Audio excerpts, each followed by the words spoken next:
How's it going, doggy people? I hope you all are doing well. This is my third attempt at recording this video, not because of anything in particular, but just I keep getting distracted. Adonis is in a cone. He's recovering from aspiration pneumonia, which he's better. He's on the mends. So if you hear any coughing in the background, that's what it is, but he's on antibiotics. He's getting taken care of. It's not acid reflux as I once originally thought. So he also has he has the cone on because he also has a hot spot on his belly. So if you hear licking, that's why. But today we're going to be looking at a video by Beckman answering the critics about his popular leash walking method. So let's see what he says. Keep talking to you guys about releasing the dog out the door and then stopping or turning until every one of you understands it. I realize that... Okay, so by him saying this, I believe that he's saying... I believe he's talking about when he opens the door, the dog is not to go through. He says, okay, releasing them, basically saying you are free to go through. He even motions for them. The dog goes through and he still corrects them. So what was the point in saying, okay? So he's just confusing the dog, but we're going to see what he has to say about that. A new method, something that almost nobody has ever seen, is going to get questioned. Some people... This is not anything that is new. Compulsion trainers have done this since the beginning of time. They just pop the dog. You know, just yank and crank. You probably just haven't seen it in a while because people are able to prevent this from happening because they use special collars. They don't let the dog get that far. You know, there's plenty of trainers like Dog Daddy, Dog Daddy Augusto or whatever, crazy dude, who just straight up, flings dogs around, chokes them and all that, and he's fine. But this is nothing new, in my opinion. Get mad about it. Some people have legitimate questions about it. And there's been 2 questions from my video 2 days ago. So apparently he thinks that the people that are mad about it aren't legitimate. But the people who have apparently legitimate questions are okay. So... there are legitimate questions not understanding it. Then there's 10 people who say, this method's a game changer, it changed my whole life. And on Instagram, people are posting videos to me of their dogs walking perfectly because of your method. That doesn't mean anything. There could be every person on the planet that agrees with him and still 1 or 2 people that don't. And that doesn't mean that he's right or they're necessarily wrong. It doesn't mean, even so, it doesn't mean it's good. Okay? Just because you get results doesn't mean it's good. I mean, I can get results by, beating a dog down. Every time a dog tries to jump up and nip at me, I can punch him in the face or hit him in the face or hit him with an electric fly swatter and zap him or hit him with a taser. That dog is, or not necessarily like a taser, but a taser, whatever. A cattle prod, whatever. And that dog will probably stop jumping up and biting at me. Doesn't mean it's good? No. I mean, of course I would hope people would think that's animal abuse, but I question it because people still do that all the time. Dog Daddy does that all the time, not with physical electrocution or fly swatters, but he's choking dogs. He's flooding dogs. He's just straight up being crazy, and yet he has millions of followers. I mean, it blows my mind. So, yes, just because you have 10 people, that does not outshine the 2 people that have a brain and question your method. Those 2 people have more credit in my mind than he does. And they don't even necessarily have a background in animal behavior. And just because he has a background in animal behavior doesn't mean squat. He could be in this for 50 years. I don't know. I don't know how old he is. I don't even think he's 50, but whatever, it doesn't matter. He's worked with killer whales and all this at SeaWorld. He's worked with other dogs, and you could have numbers, and it doesn't matter what your background is because you have shown that you don't understand animal behavior, or you do and you're just straight up ignoring it to benefit the human. Because of the stop and turn method and training the dog not to leave you, right? That's what we're training. We're training the dog not to go on its own walk. Which I disagree with because, 1, you're teaching the dog to be afraid to leave your side, is what you're teaching them. So all these other people are going to have this confirmation bias because, it worked for me, and I don't want to think of myself as being aggressive or abusive to my animal, so I'm going to agree with you and say that, no, it's not bad, it's just a tap. It's just this, it's just that, it's just getting their attention. because nobody wants to think that they're mean or they're abusive or they're aggressive with their animal. I will be the first to say that when I had Adonis as a puppy, I listened to CJ Milan. I knew I wanted to be positive reinforcement. I tried that for like the tricks and sit and down and all that, but when I got to behavioral things and Adonis was chewing and mouthing and teething and being a baby, being a puppy, I would pin him on his back. And you know what? That made it worse. So just because you have a huge following doesn't make it right. Doesn't make it helpful. And of course, I didn't want to think that I was being bad. Even though I didn't like the methods, but I still did them because I was at the end of my ropes. But you know what? It doesn't matter. It didn't help Adonis. And if I had allowed myself to be ignorant and make excuses for myself, then Adonis probably would have been far off worse or put down. But thankfully, I found someone who knows what they're doing. They just told me, hey, this is easy to fix. We use positive reinforcement from a person who actually knew how to do it. And the rest is history. That's why I'm here today. That's why I'm doing this today. To show you that, just because someone says something doesn't make it true or doesn't make it good. You're stopping and turning when the dog goes on its own walk. So here's one of the questions that I have to address. And what's wrong with the dog going on their own walk? We walk for the dog. I know CJ Milan has said in the past, hey, I'm going on a walk and the dog is lucky enough to come along. No, you've gotten it backward. We go on the walk for the dog because they're in the house 24/7 or the yard 24/7 or a crate for many hours out of the day, and they don't get to go outside whenever they want to. A lot of dogs don't. My Shiba chooses not to. He can go out whenever he wants. Anytime during the day or night, I open the door, he says, nope, I'd rather be inside. Once I finally get him outside, then he's happy, so he chooses, but he still chooses when he gets to go out. But why can't we allow our dogs to enjoy their walk? We are going to walk for them. We are lucky enough to have them in our lives, not the other way around. Put nicely, people are just literally, some people, not understanding it. Okay, and I'm going to try to explain it. And I have a dog, I'm going to do it with the dog. Cassie writes, I might be misunderstanding, but isn't okay, in quotes, a release cue, meaning the dog can go? It is if you teach that, then yes. Otherwise you can teach your dog. If you pair that word with the behavior, then yes, okay will become a release cue. Unless you've never paired that with a dog before and you just say okay, and the dog doesn't know, then it's not a release cue. But Joel also follows through with the hand motioning out the door with his body, like, okay, go ahead, kind of enticing the dog to move through the door. So in that case, whether the dog knows the okay or not, his body tells the dog, go ahead and go free. For my dog, okay means he's free to go and break position, etc. So I wouldn't correct him for getting out in front of me then. Good. Only if he did it before I released him. I see you're releasing the dog, then correcting. Absolutely. Am I doing something wrong? All right. This person is a genius compared to Joel. They may not have any background in animal behavior. They may have tons of degrees in animal behavior. But the fact that they sound like just a regular owner and they're working with their dog, they are a genius, in my opinion, compared to Joel. Because they think beyond what he's teaching. They're not just a blind follower. They use their brain. They ask questions. That is great. Keep doing that. All right. So, Cassie and a few other folks. We're dealing with higher level stuff here, okay? We are dealing with overall issues of restraint. My goal is not to give a cue like a release and it mean one thing to the dog all the time. I don't know what? My goal is to fix dogs. Okay, so first right there, he says, my goal is to fix dogs. First off, you don't fix a dog, you help them. Fixing the dog implies the dog is doing something wrong. You need to help the owners to help the dog. Okay, the dog is not at fault at all. They're just being a dog.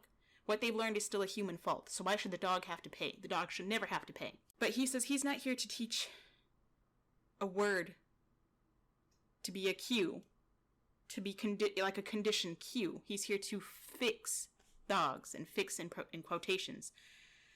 I'm a little confused. I don't know what that means. Shouldn't they go hand in hand? If you're here to help the dogs, part of that comes with teaching them the behavior on cue, shouldn't it? Or or maybe his goal is just to teach the animal learned helplessness so that in any situation, the animal doesn't even think. I guess he wants to teach the dog to take away their ability to ask questions the way a dog would. And it's not through testing you, as many people will say. He doesn't want the dog to think for themselves. He wants the dog to look at the human for every single move they make. That's just what I see. I don't know how you can help a dog or fix a dog, as he says, without actually teaching them anything like a release cue. That could be very, very helpful. A stay cue is very helpful, even with behavior modification for a dog that's reactive. Leave it is terrific. Recall. I mean, I don't understand where he's coming from. The goal is not for the dog to understand exactly what release means. If they misunderstand it a little bit, I'm okay with that, as long as but you're still going to correct him. Behaves better. What I mean, I get what he's saying now, but the release cue is a little different to me than like an obedience cue like sit. Yeah, I don't worry about the sit. He worries about the sit more. It's all about priorities. Everybody has different priorities. My priority would be about don't move until I release you, and if I release you and you don't run away right away, that's okay. You can move on your own time. But I'm not going to, what he says here is not matching his behavior. And that's what a lot of these folks do. I mean, God, if I don't understand, I couldn't imagine how the animal feels.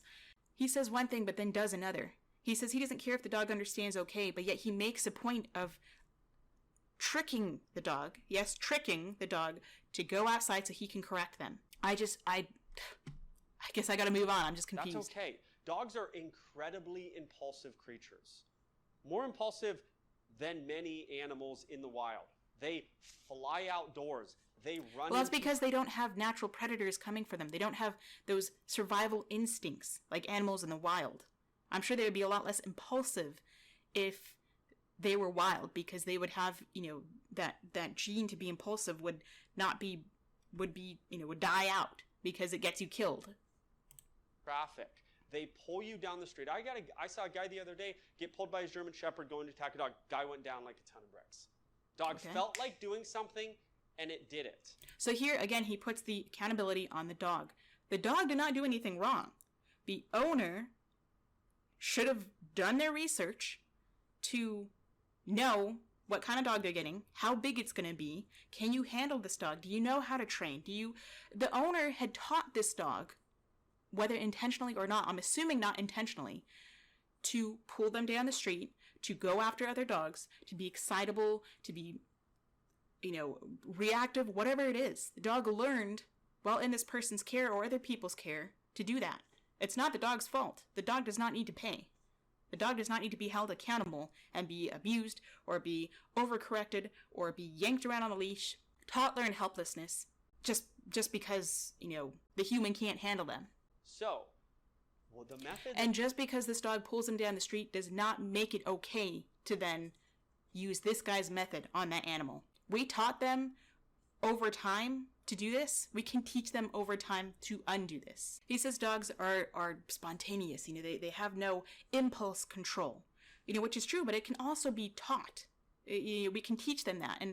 And what's even better about dogs is that they can be taught a behavior, untaught that behavior, and even retaught that behavior or a different behavior.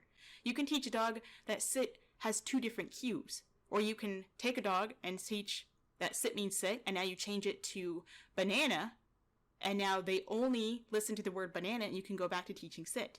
They're incredible. And you don't need to use any force to do that. That I'm employing is saying, I don't care what I say to you. You can never, while on this leash, leave me. Doesn't matter. That's just absolutely insane. So controlling. He's saying his voice means nothing, and it's all about he can force them and control them through special tools, having a leash, but without those, he can't do diddly squat. He'll chase them around until he corners them and grabs them and then puts his special tools on them. But one-on-one, he can't do squat until he gets, his collar on, his leash on. So he's telling them, I don't care. You will never leave me. What kind of mentality is that? I would never want to be this guy's dog. Are you kidding me?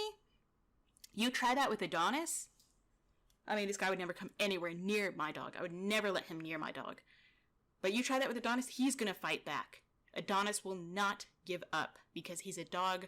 He's a Shiba Inu. He has that intelligent, I mean, all dogs are intelligent, but he has that independent mind. It's not stubbornness. He's smart. And he's not afraid to tell you when you're doing it wrong. I wish more dogs would be like him, but then more dogs would end up in the shelter. But at the same time, it would teach people to actually learn what they're doing and not listen to people spewing out BS like this. Doesn't matter. This leash trumps everything. Yeah, good luck when you have that leash and good luck when you don't have it. So he has to have his leash, his method of control, to tell the dog, I don't care what you want, it's all about me as the human. That's what I hear. Everything on this leash is hesitation. Everything you do on this leash is hesitation. That is horrible. That is very scary. There should never be any hesitation on the leash. That tells me that when this dog is on leash, fear. This leash now means fear. Means over-controlling. That you have to worry about every move you make, every step you take. Adonis, I mean, he's very soft on leash. And not because I popped him like this. When he was younger, yes, I did do this because I didn't know what I was doing. And I followed stupid trainers who gave really bad advice. And, you know, the more I popped him and did this, the more Adonis would pull. The more he would fight back. The more aggressive and reactive he got. Until I found out, you know what, this is not working. And he still has to pay for that. So Adonis is still very soft on leash. And I will put it in the description below, that I have a video showing exactly how I taught him to be loose. Now, yeah, it took me some time to teach him that. It wasn't instant, but you know what? He does not fear me when he sees his leash. He's not afraid for it to get tight. I'm not worried about it if it gets tight. It takes me just a finger's worth of pressure at the end of it on a harness of his to get him to slow down. I don't care if I say, okay, go nuts and run as fast as you can. Obviously, there's not a cue for that. It doesn't matter. You can make a cue for it. This trumps that. All right? So, if you want to turn that into being an obsolete cue for the dog, you can teach that, but you don't need to teach it this way, okay? I guess I see finally maybe what he's doing, where he says, okay, you know, I could say okay, I could say whatever. They don't have a release with the leash. They don't have a release cue unless it's him walking with them, which is fine. You can teach that, but you don't need to do it this way. So, yeah, okay. And I do, by the way, I do a release off leash. I give the same release on purpose. I say, okay. And Dutch, come here. He's so confusing. Sit. God, look at that dog. Look at that. Dogs are so telling with their body language. Dutch, come here. Look at him calling this dog, and look at them come up slow, head very low, looking away. They're very fearful. Sit. They see him with this leash, lip lick. That tail is wagging. They look like an older dog. That tail is doing that slow, submissive wag. It sees him with this leash, and it already knows. This dog is so intimidated by him. When they are ready to get off leash, I do the exact same cue. Because I want hesitation even when they're released off leash. I don't want any hesitation. I want it to be clear. I want my dog to know, yes, I am free. I don't have to work anymore. I am being a dog. Okay, now, if if I let them go and they like bulldoze me to get through the door to be a dog, then we might fix that, where I say, okay, when I say, okay, you don't need to bulldoze me and go completely from like 0 to 60. We can work on that over time, but I don't want there to be any hesitation. That's just over control in my mind, which, I mean, that's just me. It works both ways. Dutch, sit. He's going to pop. Good. Oh, good. Stay. I take the leash off, and then I say, okay, because Okay. I don't want Dutch or any other dog to be going, oh my God, when am I going to get released? And I say, okay, and they fly away. Okay, I'm okay with that, but, with having him stay, and then he doesn't release until, you can wait a couple seconds and then say okay. But when you say okay and you give him the release, that means they are released. You don't get to go back and call him back and this and that and over-controlling. What's wrong with them? Like, as long as they're not, again, running over you to get outside, what's wrong with them being excited to be a dog? Because they're so controlled with you otherwise. They can release. Okay, Dutch, you're released. You can stay there if you want, but you can get up. Okay, and I want the dog to go and walk away from me and then maybe run. Okay, well, that's still controlling. Like, I mean, who cares what the dog does? Walk away, afraid. Can I really go? Am I going to get popped? Okay, I'm free to run. What difference does it make from over here to here? Because the dog is still going to run. Hesitation. That's all I'm working on. I don't want my dog to hesitate ever with me. Is hesitation. Dogs sit here. He likes learned helplessness. You open a door, they fly through a door. They see the corner of a door, they push through a door. Okay, well, you can teach them to not do that. You can teach them to, I teach many dogs that an open door, an open door, there's no threshold there, but they know the threshold. It's become an invisible barrier because it's more rewarding to stay inside until given a specific release cue. I've taught dogs that I can go through the door, I can run around, come back, do whatever, and until they're given that specific word that we've really worked on, then they can go. See a person, they jump on them. These are all impulsive things that your dogs are doing in all... Okay, well, they've learned. If they see a person, they jump on them, it's because they've learned that this person gives them something, this person is excitable, whether the person didn't mean to give them something, the dog is rewarded in some way or reinforced by jumping. Maybe they act of it, maybe by licking them, maybe they taste good, maybe they have cookies in their pocket, whatever. The dog will pair that with this person. We can also teach them not to do that, though. We can counter-condition that. If you actually know what you're doing as a trainer, you can easily counter-condition that. What we're doing is creating situational awareness, and we're training these dogs to hold themselves back from something they want to do, no matter the verbal cue, body language cue, whatever it is. It's good that the dog can learn to control themselves, but once you give them that cue, and they know it, once you give them the release, why should they wait? Why should they? The release means okay. It doesn't mean you can make the cue like okay, meaning walk away, and then another cue that like you're free, but it's just confusing. It's over controlling. The dog can't even be free with the release cue because he's so controlling. You have to act a certain way even when released from him. So it's just controlling. For me to do it at a door. Dutch, come here. Come. Poor thing. Good boy. God, it's so nervous. And people are going to say, oh, his tail is wagging. He's happy. Dogs wag their tails for many different reasons. It's stimulated. Right here, it's close to the body. I would say that he's trying to be appeasing to him. But the rest of his body, just because you look at one piece, doesn't mean that tells what the whole dog is thinking. I'm not even going to do a sit-stay. Okay. He's on a leash. That's all that matters. The verbal cue doesn't matter. It's enough verbal. No, the verbal is a way to give the dog a fighting chance. Okay? Unless you just wanted to work with the leash, then I would have a shorter leash. So that way the dog can't just run out and get, clotheslined. And then you can just do that. But it's helpful to the dog to at least give them a little bit of help. And just let them know what you're thinking. Otherwise, they're not a mind reader. It's enough telling your dog what to do all the time. You want to constantly tell your kid, don't do that, do that, don't do that, do that. Or do you that's different. A child or a kid or a human can understand different concepts that a dog will not. Hey, do your chores. Hey, take out the trash. The dog doesn't know that. The dog doesn't care about that. You could teach him to do that if you had a service animal. You needed some help. They don't live the life of helping you. So they don't think of things to do that are helpful to you. They are a dog. They don't care. You want your kid to make good decisions in life? Do you want to constantly tell your dog, heel, release, or do you want your dog I agree. to pull on the leash and sort of do appropriate things, not pull to dogs, walk nicely? So he's saying, do you want your dog to do human things, which is not natural to the dog? Of course, anybody wants to, but we have to believe and understand that it is a dog, and everything we teach them is not natural to them. So we should at least give them a fighting chance of understanding what we want.